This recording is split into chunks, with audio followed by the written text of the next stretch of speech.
I'm gonna stick it on myself. And we'll see. Just I could just make sure that we're getting the board and everything in frame.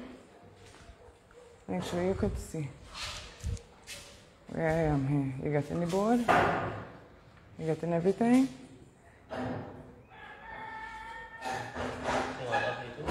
Yes, you're getting the full notes. I could push on the table a little. You can push on the table a little. How it looking there? Nice? You got the whole board right? You could see everything? Good. Thank you, darling, so much. Alrighty then. Good afternoon, everyone. Today's class, we're just going to continue from our previous sessions. Thankfully for our videos, if you missed the previous sessions, you can watch them on Facebook Live. So for the previous sessions, we were doing narrative writing. We're still on the topic of narrative writing. That is what is going to take up our 8 weeks, this module.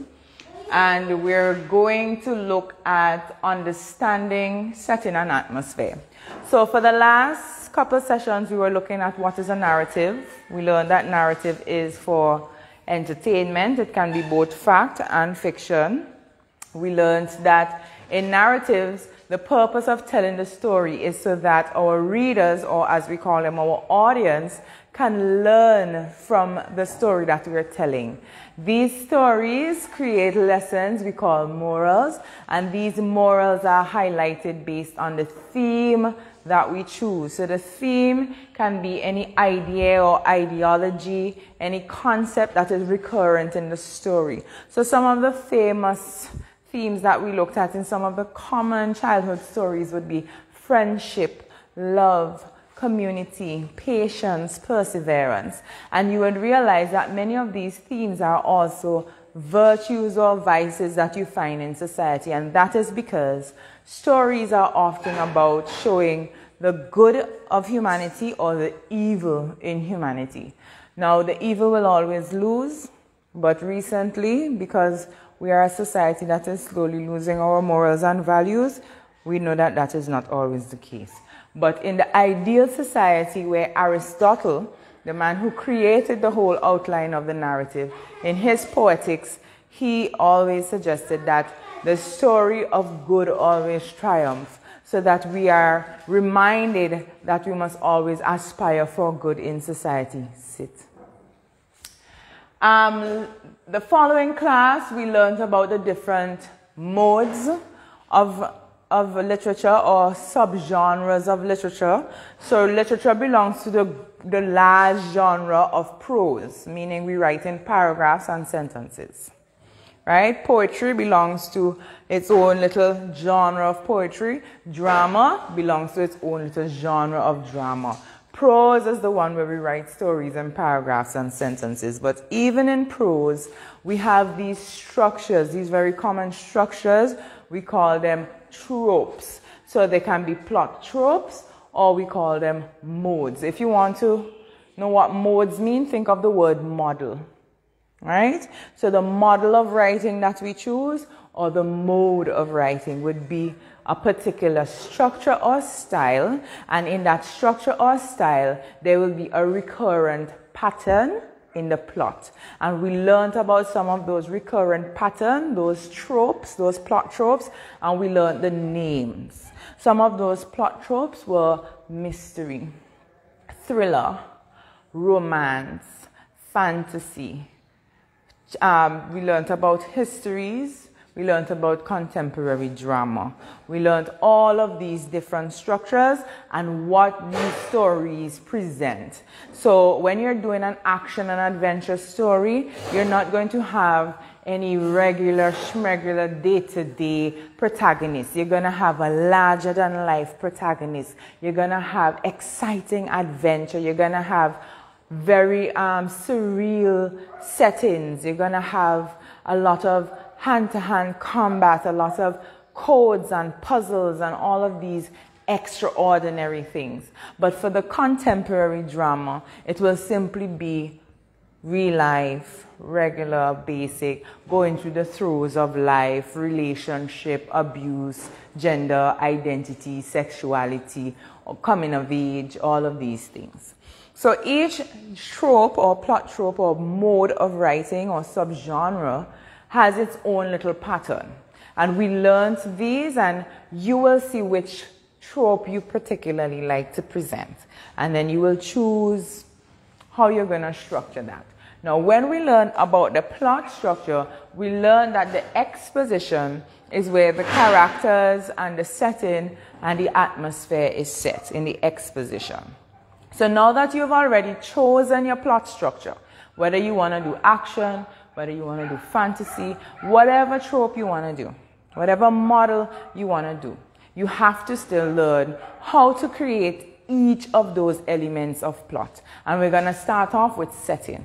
I would have started with character, but I want you to learn certain things first, like descriptive writing and so on, before we go on to character. In your notes, I started off with setting. Okay? So I have descriptive writing, creating setting. So this is why I'm following this particular structure. We will come to character later on. But for today, we're going to do understanding setting and atmosphere, and we're going to learn the techniques of descriptive writing, and then we're going to incorporate those techniques of descriptive writing. So what is setting? As we establish, setting is the time, place, and space of the story. Now, setting will always have time, place, and space. As a matter of fact, in order for your story to make sense, you have to have a unity of time, place, and space. Now, what do I mean when I say a unity of time, place, and space? Let us say, for example, you're setting your story in 2027 St. Vincent, right? Do you think you're going to have flying cars in 2027? 2027 is 4 years from now. It seems very unrealistic. You may have it in Dubai and those places. I can believe that because their technology is so advanced. But to have flying cars in St. Vincent, a third world country, all of that, it seems a bit... St. Vincent is cheap. St. Vincent is lacking so many things, but we have so many things to be thankful for, like clean air and fertile soil and clean water, right? But setting, when you look at the time and the place, when you set a story, let's say for example you're doing historical fiction, and you set a story in 1975, do you expect the character to be walking around with a cell phone? Exactly. So that is what we talk about, time, place, and space. When you create the setting, you have to make sure that the time when your story is set is reflected. If it is time travel and the person has a cell phone from the future, then it represents the time of the future that is merging with the time of the past. And I am glad that you mentioned that, because if you realize, short stories have a maximum of 2 settings. Now remember I told you the literature ranges in the number of words. So you have short stories, then you will have a novella, then you will have a novel, then you may have a saga, or you may have a series first, which is book 1, book 2, book 3, and then you may have a saga, which is book 1, book 2, book 3, with 5 going on. So each type of writing has a specific word limit. And for short stories, we only develop 2 settings because we have limited words. And every time you introduce a setting, you have to use the techniques to develop time, place, and space in that setting. And if you have to do that every minute, the character changing this setting, changing that setting, you're going to spend all your time developing settings and you're never going to develop your story. So the action must happen in 2 areas. Now remember I told you that in your exposition you may have background information in the form of a flashback or a dream or a memory, but when you're looking at where the action is taking place, when you have to create atmosphere now, right? So atmosphere is the mood that is in the setting. So the mood is the feeling that is created in the setting. Now when you walk into an area, you automatically sense the mood. Our body has the receptors for us to sense the mood. We know when there is tension in a room. We know when everybody is having fun in a room. We understand that when we walk into the room. But when you're reading about a world that is in a book, the reader may not get that. So you, as the creator of the story, you have to create that mood. This is the same reason why movies have sound. Sound is also an aspect of drama. So when we start to do drama, you would learn about creating atmosphere, not only with a set to create the setting, but also music to create the setting, right? But in narratives, we focus on time, place, and space, and mood. So when you create this description of the environment is supposed to convey the mood of the story. So you can create an eerie mood, and then the feeling that you can create with that eerie mood would be suspense or horror or fear.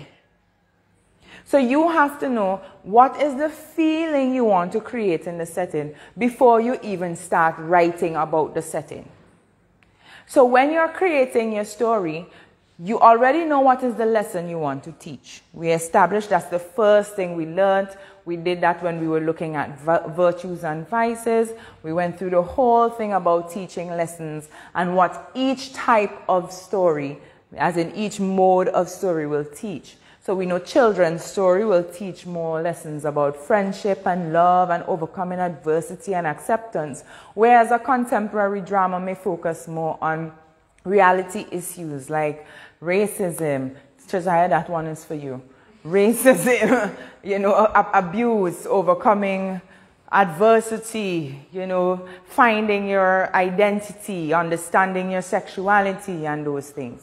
So based on the type of story you choose, you must know what type of setting that you want to create. And then in that setting, you have to create the mood that you want. So in the way we create atmosphere, we focus first on the physical, which would be the setting, time, place, and space. Know the time in which you want your story to be set.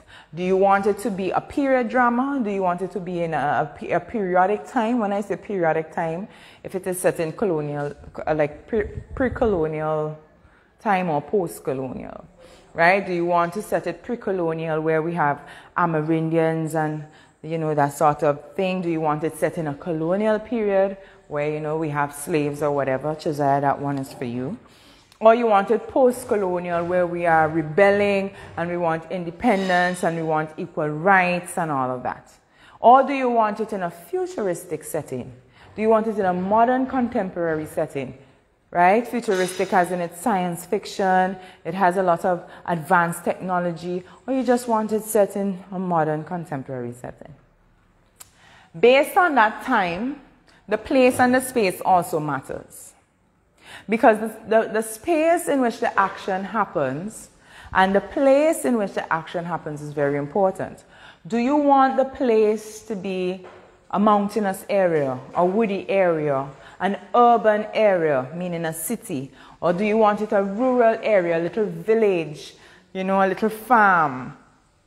Do you want that area to be well developed? How does that development contribute to your story? Do you want to show the contrast of a young lady who was able to overcome her situation of being less educated from a rural town, small island, and she's going to the big city? She's going on an airplane for the first time. She touched down on the airport, JFK airport. She starts seeing all of these weird things, and she's trying to figure it out, but she overcomes that fear of going into a city on her own, right? So you have to think of what I want my readers to get from my moral of the story, and how does the time and place create that.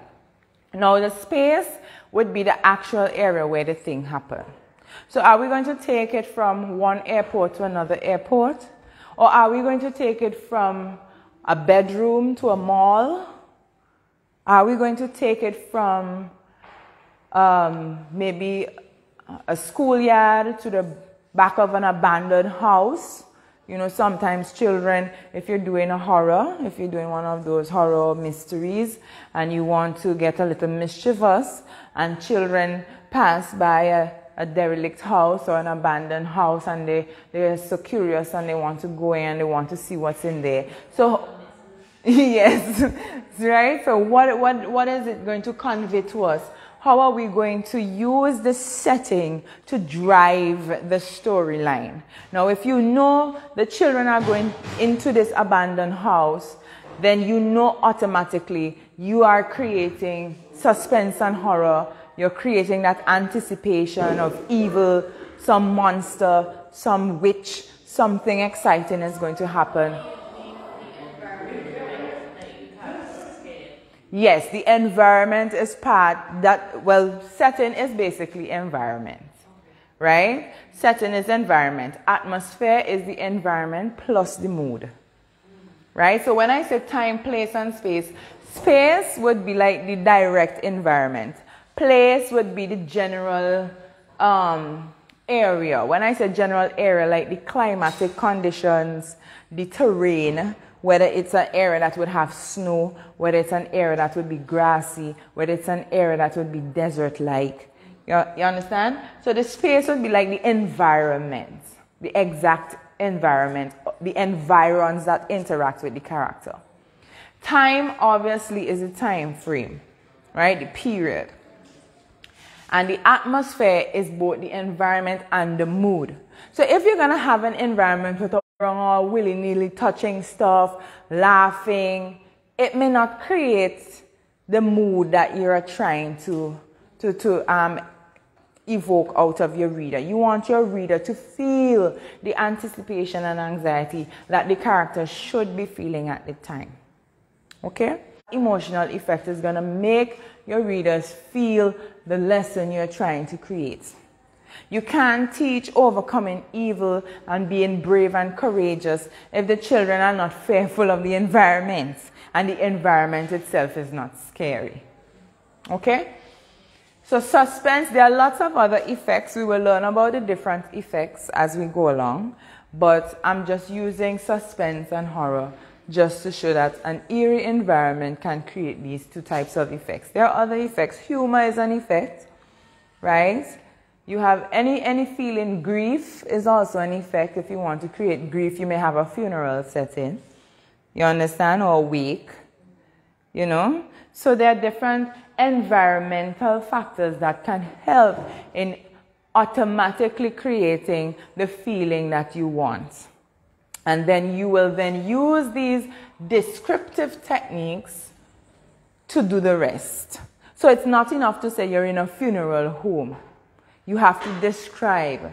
So this is why we use descriptive words. And I use all the different parts of speech to show you that each type of parts of speech have descriptive words to them.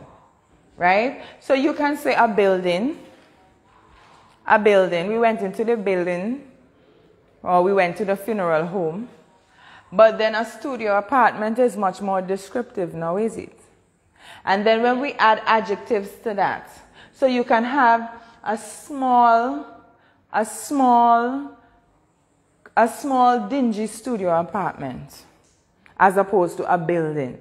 I moved into a building. When the taxi driver pulled up, I went into the building. I went into my apartment. No, I went into a small, dingy, gray, moldy studio apartment. That gives more information. So you know, well, one, it's an area that is poor. There's poor hygiene. There is a lot of poverty, and also it is very eerie because areas that are gray and dingy are usually not well lit. That's why moss and mold can grow so freely, because that's the kind of environment that they grow in.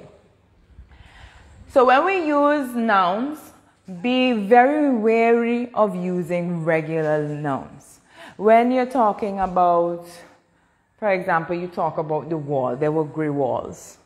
Okay, there were gray walls. Is it paint chipped? Right? Is it mossy? Is it brightly colored? Is it a vibrant gray? Is it a a dull gray? Is it a washed out gray? You understand? All of these different words convey different messages. Because if you read about a bright gray colored building, what is the connotation? What is the message that you get from that? A bright colored gray building. Oh yeah, bright gray. There's a nice gray house up the road. Somewhere up the road they have a nice gray house. I love the color. You can't picture a bright gray? Isn't this like a bright gray? I would consider this a bright gray. Yes. A bright gray. As opposed to a dull, washed out gray. What is the message that is being conveyed with the two? What it is telling one is pretty and lovely. Right. But the other one is dull. Right. So one might be pretty, well kept, right? And the other one, you can see it is forsaken. It is, yes. So you have to look at what is the message being conveyed. Now, if I tell you a colorful, let's say a colorful wall with cartoon characters splashed across the walls. Fun vibes. So what type of setting you think that could be? Right, like a school. That's exactly what I had in my mind up at the school where they you saw the painting Mr. Archibald there. It's nice, huh? Yeah. Children love it. But as you can see, the image that I had in mind that I described, Gavisha was able to guess it right away just based on the description. And this is what you want your audience to do. You don't want them to create their own image in their head. You want them to create the image that you have in your head so that they can follow the story as you go along. Right? So when we use specific nouns and we add beautiful adjectives, very descriptive adjectives, so instead of stink, everything is stink. But you can have the putrid odor of death. You know what you're smelling. Something rotting, something nasty. Right? You have colorful versus a kaleidoscope splashed across the wall, just like what I said. Right. Verbs. She walked into the classroom. Walk. No. Right? She bumped into the classroom. She skipped into the classroom. She strolled into the classroom. She ran into the classroom. She crawled into the classroom. She limped into the classroom. Yes, she climbed. Yes. She skid into the classroom. Oh, she skated into the classroom. What about she glided into the classroom? Right? Yes, thank you very much, Kaylon. Good job. Yes, very good. So when you look at specific verbs, use verbs that describe the action itself as opposed to stating the action. It's not a news report, right? News report, we tend to stick to the statement because we don't want to give suggestive information, right? So the police found a body, right? As opposed to they discovered. You understand? It's as if they went looking, right? So verbs are very specific, but they have the simple ones that state. Stay away from the statement verbs and use the descriptive verbs. Adverbs are words that we use to describe verbs. So adverbs like very will tell us, it will modify the verb to tell us the extent or the manner in which the thing is done. But we can use other descriptive adjectives. We can use extremely, right? So for example, if you want to say it was very dirty, right? You can go on to describe how very dirty it is. You can say there was an insurmountable amount of garbage piled at the front and strewn all around the parking lot. right? So we use different adverbs to modify our verbs. Huh? Insurmountable. Can't be counted. Obviously that... Oh, nice. So that's one of the words we learned today. Right? So when you talk about something, it was very big. Imagine that. You're late and I can hear you before I see you. Come.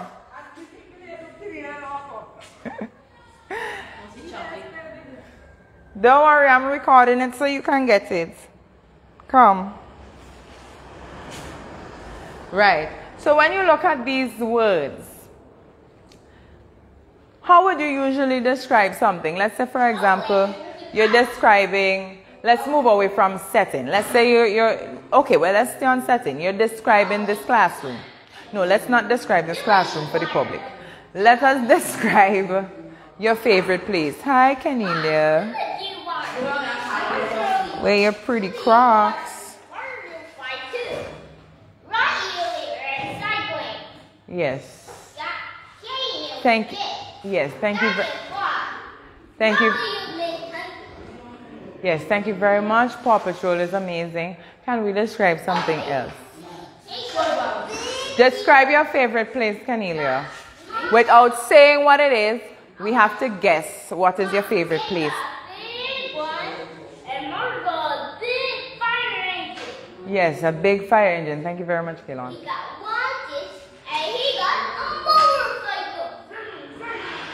Cornelia, without telling us, where is your favorite place? Just describe it.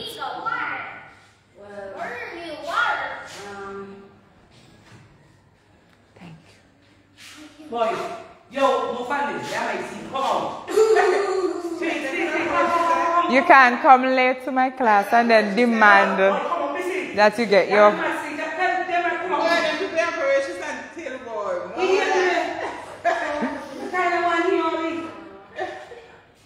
So are you gonna get up? It have more than one front seat.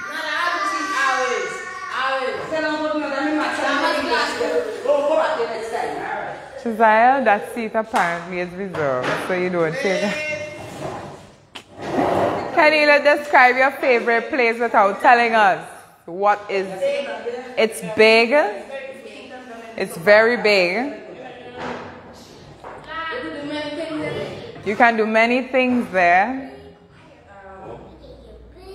Shazia says home. No. A big fire truck. Thank you, Kaylon. Work. You can do many things at work. Work is the most restrictive place.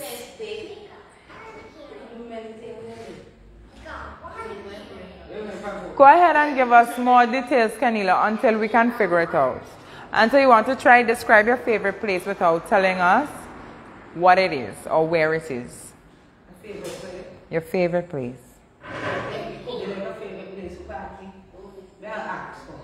Anyway. Canila, is it a club? A club? Okay. I think you say you stop partying this year. Yes, Kaylon, I know you like a water park. Yes. Thank you, Kaylon.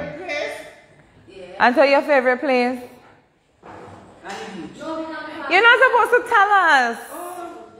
Describe it. Take on your favorite place. Describe. My favorite place is the big bed, television, bedroom, a push room. Well, Tekla got the assignment correctly because she was able for us. Gavisha, give me your favorite place without... Quiet. Cold and quiet. Lots of food.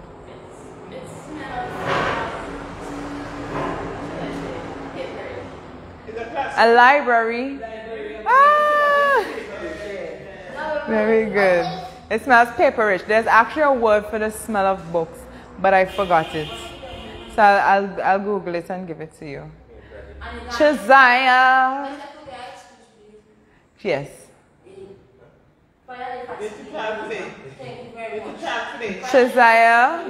Chazaya, you tell me or describe to us your favorite place without stating. My favorite place. Well, my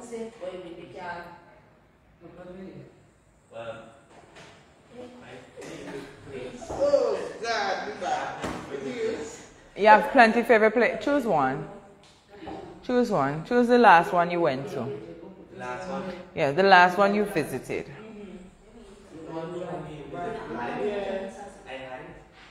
You had your favorite place? Well, so I could see some people live in it. Not like when I use it, I have. Some people A house? No. An apartment? A hotel?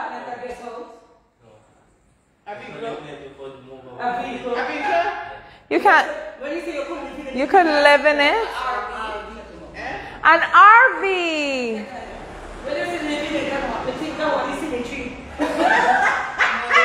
An RV. Okay, that's nice.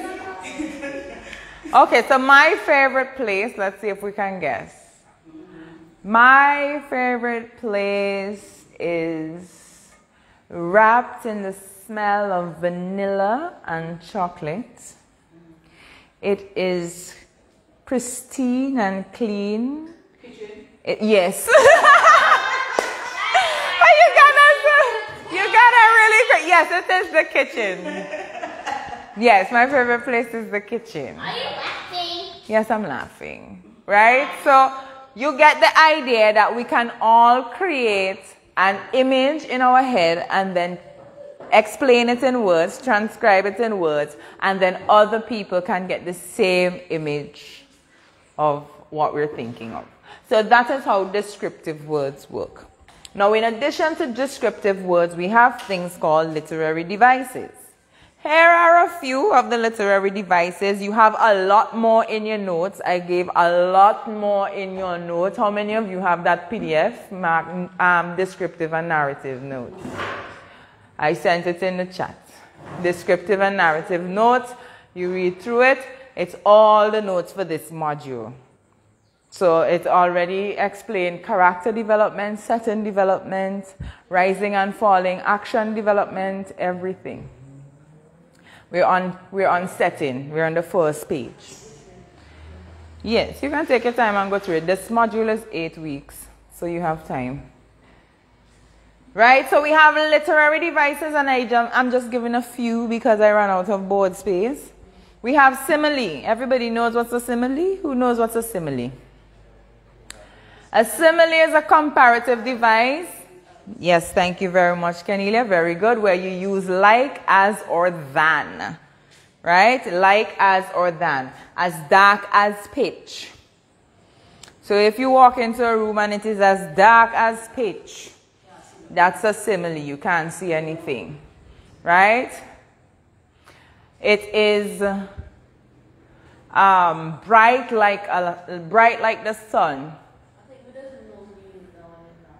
Right? It is wetter than the river. Right? All of those would be similes.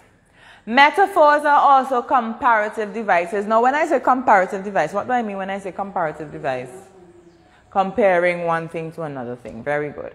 So I'm comparing something that may not necessarily be, because pitch may not have to do with a room. You won't find pitch in a room. But because pitch is dark, I'm using the description of the darkness of the pitch to describe the room. So I'm comparing it. So metaphor is another comparative device, yes? Question, the adjectives below colorful versus kaleidoscope. I had a better metaphor. Kaleidoscope. A cascading kaleidoscope of color. Well, kaleidoscope of color is actually repetitive.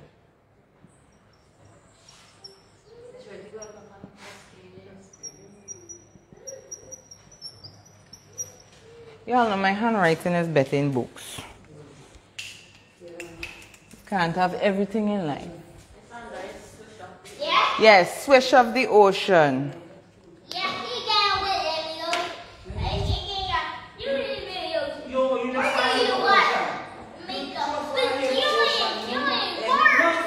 Yes. Metaphor, paradise in the city. Paradise. His teacher is not feeling well and she went home half day, so. Paradise in the city. When you hear paradise, what do you think? Oh.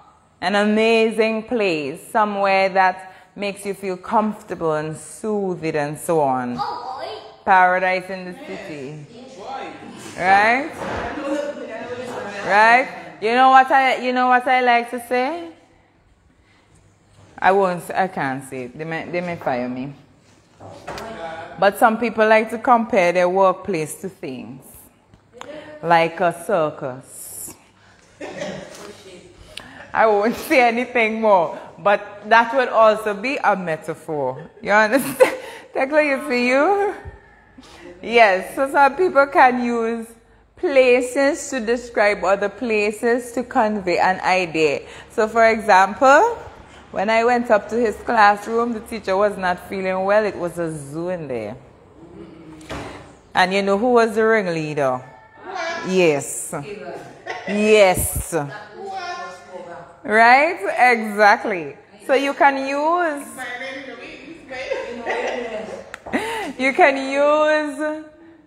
places that have a specific ambience to help create the similar ambience, because we're comparing the elements of the place, right? And then we have onomatopoeia. Who knows what is onomatopoeia? This is a sound device. Sound. So sometimes places are very loud, right? So for example, you can say the vroom of the truck. Yes, it's always sound. It's always sound. So a boom and a crash and a swish and a ding and all of those words that represent sounds, onomatopoeia. And we have hyperbole. I didn't put hyperbole. I ran out of space. A hyperbole is an exaggeration, right? So and a hyperbole of a setting may be lush green vegetation of my vegetable garden, right? Obviously, it's a little small kitchen garden, but I can talk about such lush green vegetation as if it is a rainforest, right? I can expand on how amazing I think this setting is. Yes, exaggerating. It is literally just exaggerating, but we call it hyperbole. You know what is the opposite of hyperbole? Hyperbole is I don't want to write what you read. Okay, I'm going to write it here. Hyperbole. This is in your notes already, eh? Yeah. So this is an exaggeration.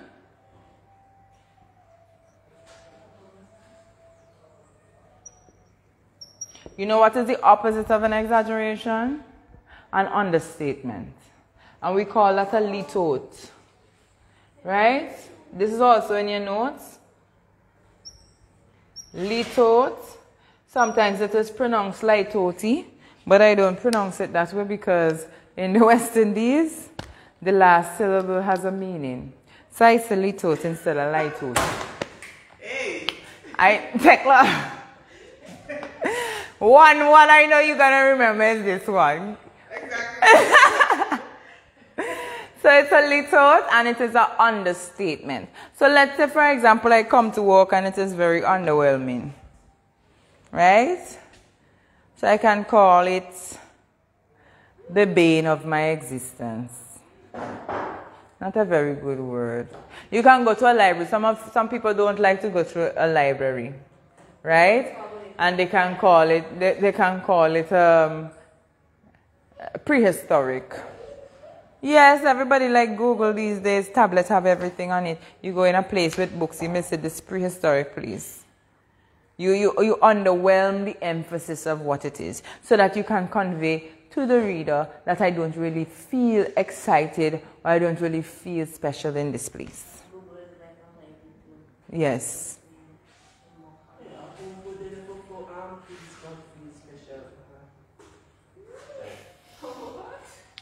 So there are lots of different literary devices, and you will learn more and more as you go along. I have a lot listed. I actually have a whole glossary of literary terms, literary devices that you can...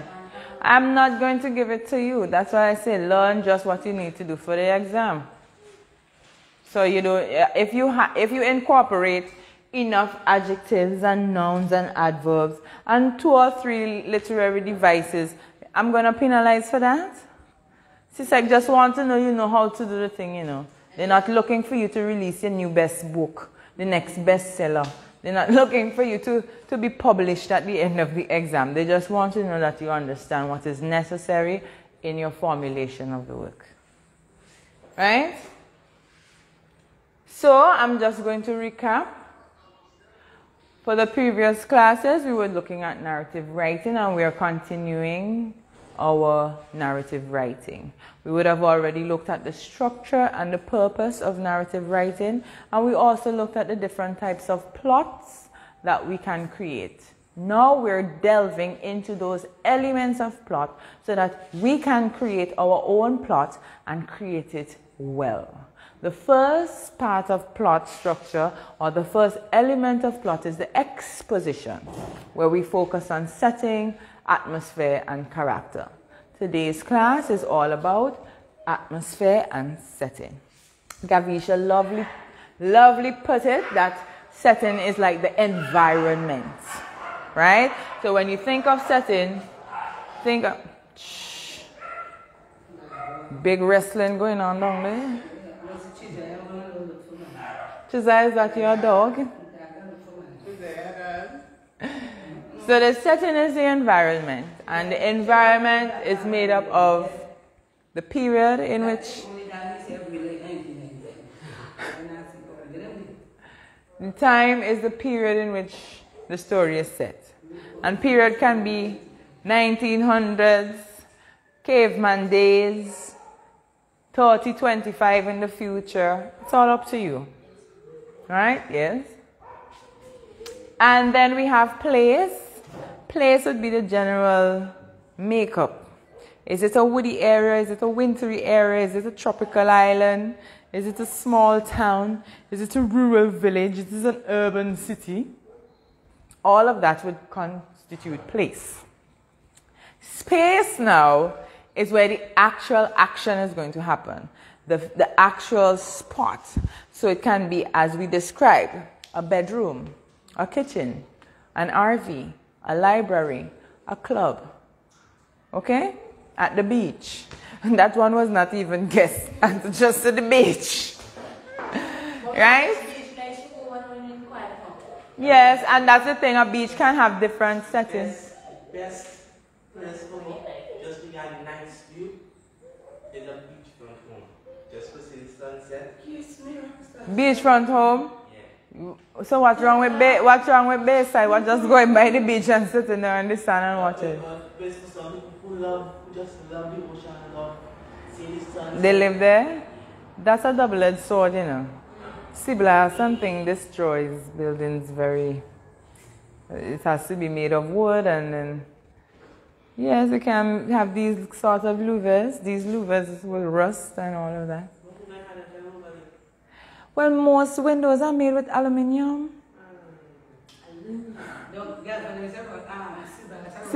Yes, the roof and all. The thatch and the tar, they use the tar thing and the thatch thing. It's a lot of money, Chizai. It's not that easy to get. So for those of us who can't afford, we'll just go Bayside and a piece of mat or a towel.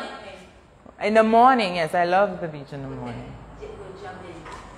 Now we explained that for short stories, all stories have a word limit, and based on their word limit, they'll be placed in a category. So we'll have short stories, then we'll have novellas, then we'll have novels, then we'll have sagas or series. Based on a saga would be a continuation of the story.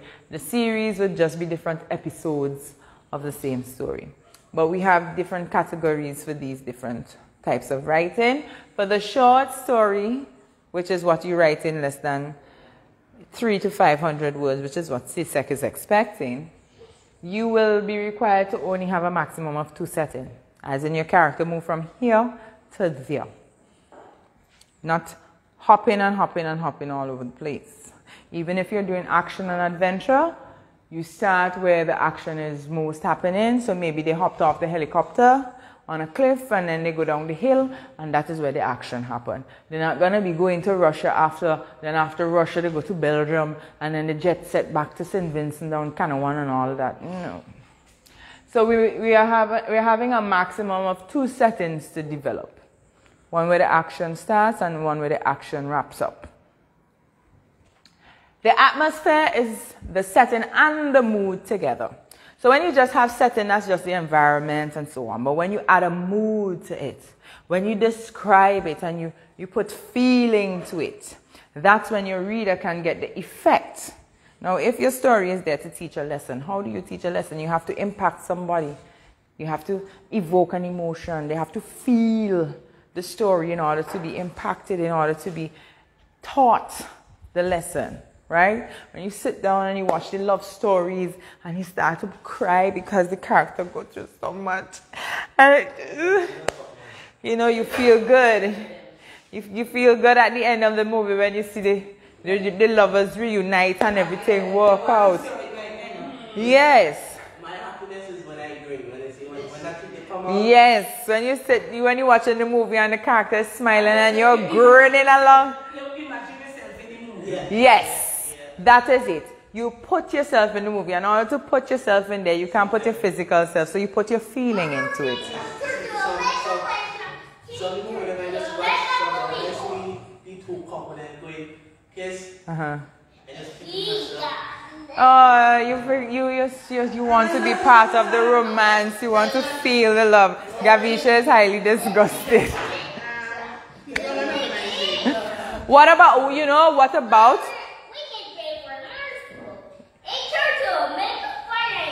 Thank you, Kim. What about when you're watching like those movies and somebody's sneaking into a place, and just as they're walking in, something falls down and and you also get startled? Yes. So you have to do that for your readers. You have to be the one to create that sort of emotional effect.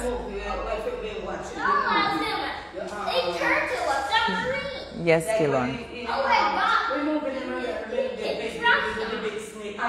Anaconda. Yes, that movie had a lot of startling moments. Yes. You know what movie was really scary for me as well? And I'll tell you this. No, I don't. Yes, Kilon, wait, let mommy speak, right? Let me tell you one movie that has impacted me so deeply. That fear is ingrained in me so deeply from a movie, Final Destination. Oh, yeah. Can you tell me which scene? Yes, the one with the car. I think that scene has traumatized literally everybody. When they were driving behind the truck with the post, with the tree post, and then the holster snapped. And the log went straight through to this day. Anytime there is a truck in front of me with loaded stuff, I let another car go in front of me. I can't because, Tekla, why you look like that?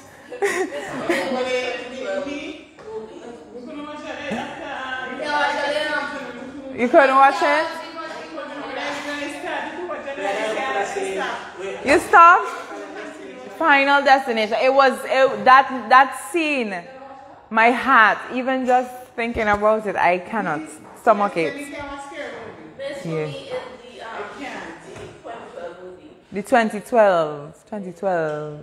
This was when the world is about to end? Yeah. Okay, which part? The whole thing? Just the entire thing, but they're running to save the whole family. Really? I actually like those apocalyptic movies, because I always believe that if anything is supposed to pop off, I'm going to survive. Try soap today or movies, Joy. But that is what you want. The way you teach the lesson is by impacting the audience through the emotion you create. So the better you are at creating the emotion is the more impactful your story will be, because then you will have the effect. They literally call creating the emotion in your audience the effect. So when you talk about effective writing, that's what it means, creating the emotion in your reader.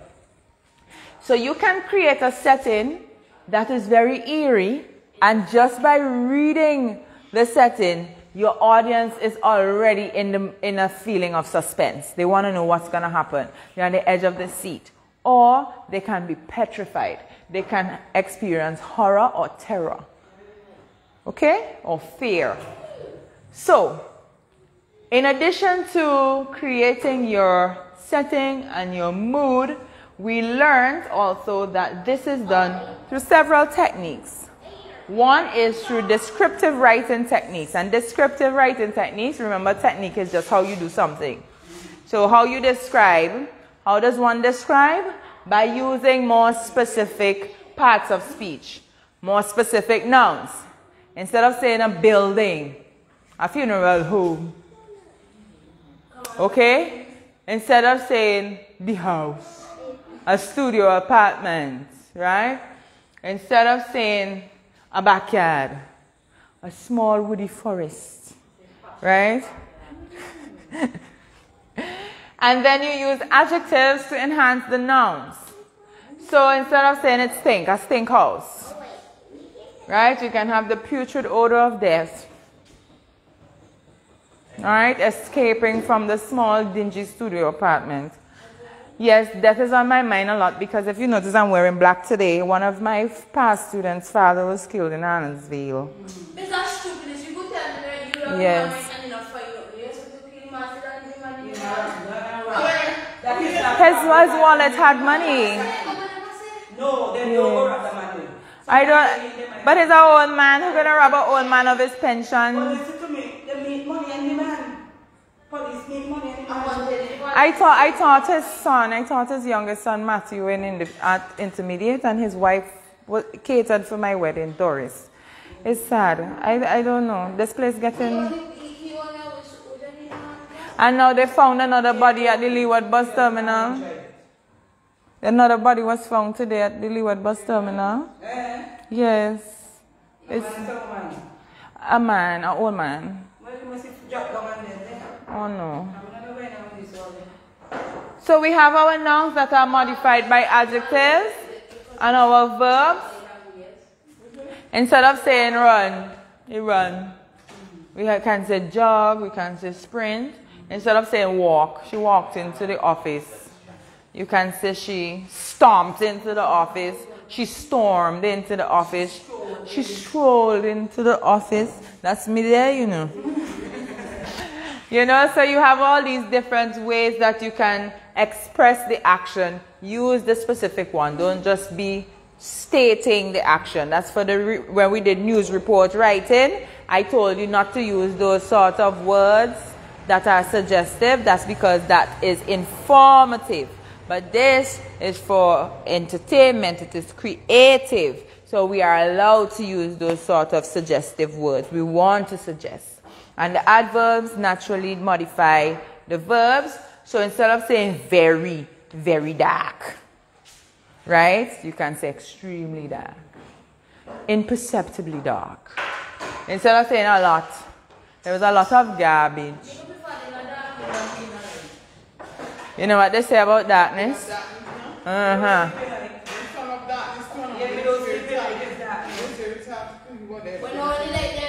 You don't afraid Jambi Anto?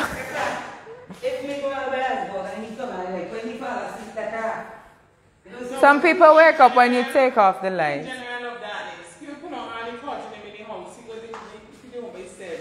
That one people say, and you don't care about. Why don't like you?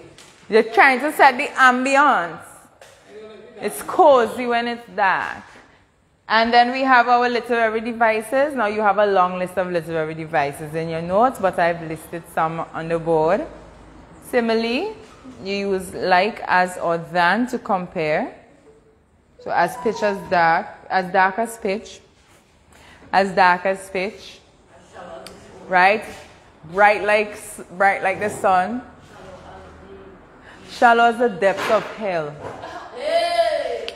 Metaphor is also comparative, but we don't use like or as, we just say the thing. So paradise in the city, circus at work, a zoo in the classroom. And then we have onomatopoeia, which is just creating sound with words. So swish, boom, ding, vroom, bang, clank, all of that. You know those clanking sounds? You always know something is going to happen when you hear clanking in another room and you have to go and investigate. Circle! Circle, very good.